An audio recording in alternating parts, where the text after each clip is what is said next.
اب ایک حدیث پڑھنے لگا ہوں میں. کچھ صحابی، حدیث میں آتا ہے کہ 3 صحابی تھے، حضرت اما عائشہ رضی اللہ تعالی عنہ کی خدمت عالی مرتبت میں پیش ہوتے ہیں. تو ارادہ ان کا یہ تھا کہ ہم طریقہ مبارکہ پتہ کریں گے کہ حضور گھر کی زندگی کیسے گزارتے ہیں. اب ان کا خیال یہ تھا کہ آپ اللہ کے نبی ہیں، سرور دو عالم ہیں، شفیع امم ہیں، رحمت للعالمین ہیں، تو اب ساری رات ہی مصلی بات کرتے ہوں گے، سارا دن روزہ رکھتے ہوں گے، تسبیح و تحلیل کرتے ہوں گے. ان کا خیال یہ تھا. تو جب انہوں نے پوچھا نا حضرت اما عائشہ سے کہ حضور کی ذرا احوال مبارک تو بتائیں کہ حضور گھر میں کیسے ہیں، حضور گھر میں. اب یہاں سے آپ نے سبق لے کے جانا ہے، یہ نبی پاک کا طریقہ مبارک ہے. حضرت اما عائشہ فرماتے ہیں کہ حضور ہمارا حق بھی ادا کرتے ہیں، ہمیں بھی ٹائم دیتے ہیں. حضور ہمارے ساتھ کچن میں باورچی خانے میں بھی ہاتھ بٹاتے ہیں. نہیں پریشان تھوڑی اوکھی گال کر دی تھی. ہاں جی، وہ حضور باورچی خانے میں بھی میرا ہاتھ بٹاتے ہیں، حضور بچوں کو بھی ٹائم دیتے ہیں، اور پھر جو تھوڑا سا وقت ملتا ہے پھر اپنے رب کو یاد کرتے ہیں، پھر اپنا مصلی بات کر لیتے ہیں. ان کا یہ ذہن تھا کہ حضور ساری رات عبادت کرتے ہوں گے، لیکن انہوں نے اب یہ جب بات سنی ان کے دل میں یہ خیال آئی یار وہ تو اللہ کے نبی ہیں، اللہ نے تھوڑی عبادت میں بھی ان کو سارا ثواب ہی دینا ہے. تو انہوں نے کہا، ان 3 صحابی نے کہا، ایک کہنے لگا جی میں تو سارا سال ان روزی رکھنے نے، تو ایک کہنے لگا میں تو ان شادی بھی کوئی نہیں کرنی، بس دنیا تو کٹ جانا ہے، اور تیسرے نے کہا کہ بس ان میں کاروبار بھی کوئی نہیں کرنا، بس ان میں دنیا تو کٹ کے بس اللہ اللہ کرنی ہے. تو کیا جملے ہیں حضور کے، کیا تربیت ہے امت کی. حضور فرمانے لگے، اور بڑے شاندار جملے ہیں. حضور کو جب یہ بات پتہ لگی نا، میرے صحابہ نے یہ 3 باتیں کی ہیں، حضور فرمانے لگے یہ میں کیا سن رہا ہوں، یہ ذرا انداز دیکھیے حضور کا، یہ میں کیا سن رہا ہوں. اب لوگ یہ کہیں گے، حضور جب تبلیغ کرتے تھے نا ٹارگٹ کر کے نہیں کرتے تھے کہ تم نے یہ بات کی، وہ جب بھی تبلیغ کرتے سب کے لیے کرتے تھے. حضور فرمانے لگے یہ میں کیا سن رہا ہوں کہ اب لوگ روزے رکھیں گے سارا سال، اور لوگ کہیں گے کہ یہ شادی میں نے کوئی نہیں کرنی. وہ کہ ساڑھے سنگی نے تے وہ کافی عرصہ ہی ہو گیا، وہ بڑی عمر کے ہو گئے، تو میں کہا تو شادی کیوں نہیں کرتے. ساڑھے حضرت صاحب کہتے ہیں تے درویشی چ شادی نہیں ہوندی، تو میں کہوں آپ کنیاں کیتیاں نے، انہوں نے تو 2 کیتیاں نے.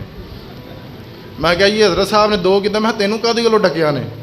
تو شادی حضور فرمانے لگے نکاح من سنتی، یہ کسی غیر کا طریقہ نہیں، یہ میرا طریقہ ہے.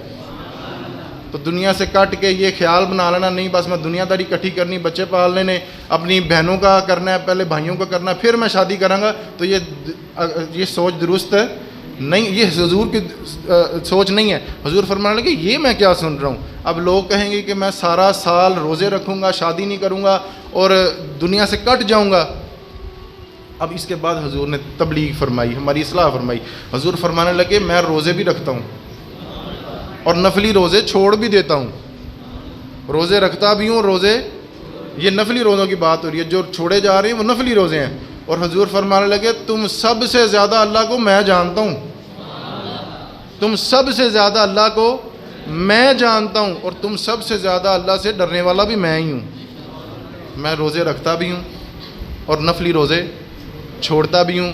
میں نے شادیاں بھی کی ہیں، نہیں اوکھی گل کر دی تھی میں. حضور فرمانے لگے میں نے شادیاں بھی کی ہیں اور میرے بچے بھی ہیں، میں ان کی بھی کفالت کرتا ہوں.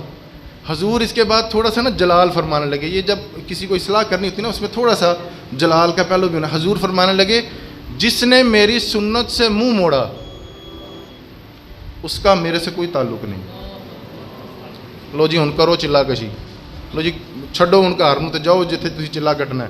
یہ حضور فرما رہے ہیں کہ میں روزے بھی رکھتا ہوں، روزے چھوڑتا بھی ہوں، تم سب سے زیادہ اللہ کو جاننے والا میں ہوں، تم سب سے زیادہ اللہ سے ڈرنے والا بھی میں ہوں، اور میں شادیاں بھی کرتا ہوں، میرے بچے بھی ہیں، اور جس نے میری سنت سے منہ موڑا اس کا میرے بعد اس کا کوئی تعلق نہیں ہے. تو حضور کی سنت کو اپنائیں. حضور نے جو ہمیں دین دیا ہے نا وہ اعتدال والا دین ہے. اب اس کا یہ مطلب بھی نہیں ہے کہ بالکل ہی روزے چھوڑ دیں، اور اس کا یہ مطلب بھی نہیں ہے کہ سارا سال ہی اب روزے رکھیں. حضور فرمانے لگے یہ جو دین ہے بالکل وسط والا دین ہے، درمیانہ دین ہے. جو درمیانی چال چلتے ہیں وہ کبھی تنگ نہیں ہوتے. حضور فرمانے لگے جو درمیانی چال چلتے ہیں وہ کبھی تنگ نہیں ہوتے، وہ کبھی تنگ نہیں ہوتے، جو درمیانی چال چلتے ہیں. لیکن اس کا یہ مطلب نہیں ہے کہ ہر کسی کو خوش رکھا جائے، ہر کسی کو خوش رکھا جائے. حضرت مولا علی شیر خدا فرماتے ہیں جو ہر کسی کو خوش رکھتا ہے نا اس سے بڑا منافق کوئی نہیں. آپ سمجھیں اس بات کو. حضور نے جو ہمیں دین دیا ہے وہ اعتدال والا ہے, نہ زیادہ شدت والا ہے نہ زیادہ نرمی والا, بالکل درمیانی راستہ. حضور فرمانے لگے کہ درمیانی راستہ سب سے بہترین راستہ ہے. تو اسی طرح سے حضور فرمانے لگے وہ یہودیوں نے رہبانیت اختیار کی, اسی لیے وہ الوف کا شکار ہوئے اور وہ برباد ہو گئے. تو تم نے رہبانیت اختیار نہیں کرنی, تم نے گھر کے بھی کام کرنے ہیں. حضور فرمانے لگے تم نے روز مرہ کے کام کرنے ہیں, تم نے اپنی اہلیہ کا حق بھی ادا کرنا ہے, بچوں کی فیسیں بھی دینی ہے, میں سمجھانے کے لیے بات کر رہا ہوں, بچوں کی کفالت بھی کرنی ہے, پرورش بھی کرنی ہے, ماں باپ کا بھی خیال رکھنا ہے, روزی بھی حلال کمانی ہے. تم نے روز مرہ کی کام کرنے ہیں, رب نے تمہیں اسی کاموں میں رضا عطا فرما دینی. لیدا سے کٹ کے, لیدا سے ایک جگہ پہ ہو کے یہ کام کرنے کی ضرورت نہیں, تو بس رزق حلال کما. حضور فرمانے لگے محنت کرنے والا تو رب کا دوست ہوتا ہے. محنت کرنے والا بول کے بتائیں, رب کا دوست ہوتا ہے محنت کرنے والا. وہ رب کا دوست نہیں جو غاروں میں جا کے اور جناب وہاں پہ چلا کشی کرے. حضور فرمانے لگے تو اپنا گھر چھوڑ کے یہاں پہ آ گیا, تو جو پیچھے تیرے بیوی بچے تھے وہ دیکھتے رہے کہ ساڈا ابا کدوں آئے گا. تو یہ رہبانیت ہے, حضور نے اسے منع فرمایا. حضور فرمانے لگے ایک بڑی خوبصورت حدیث ہے, اجازت ہوئے تو سنا دیئے. حضور ایک دن نا مسجد نبوی شریف میں بیٹھے تھے, تو مزدور آئے کچھ, یعنی سمجھ لیں کہ کوئی کام کر رہا تھا تو اٹھ کے آگے. تو حضور نے دیکھے کہ مزدور ہیں تو ان کے ہاتھ پہ چھالے ہیں, کام کر کر کے نا کئی چلا چلا کے, رمبا چلا چلا کے ہاتھ پر چھالے پڑے ہوئے ہیں. حضور نے وہ ہاتھ چومے.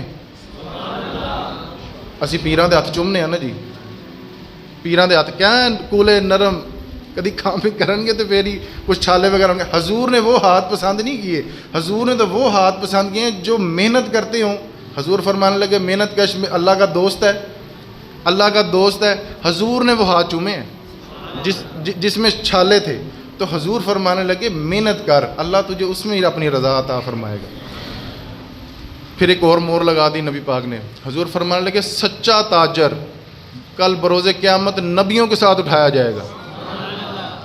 محنت کرنے والا سچا تاجر, سچ بول کے اپنا مال بیچنے والا, کل بروز قیامت تھوڑا تھوڑا پہ بول نبیوں کے ساتھ اٹھایا جائے گا. نبیوں کے یار مرتبہ تو دیکھو نا, کتھے صدیقین, کتھے اولیاء کرام, تے کتھے جناب فقیر اور فقراء درویش, کتھے تے کتھے نبی, تے نال سیٹ کنہ دی, سچے تاجراں دی, سچے تاجراں دی.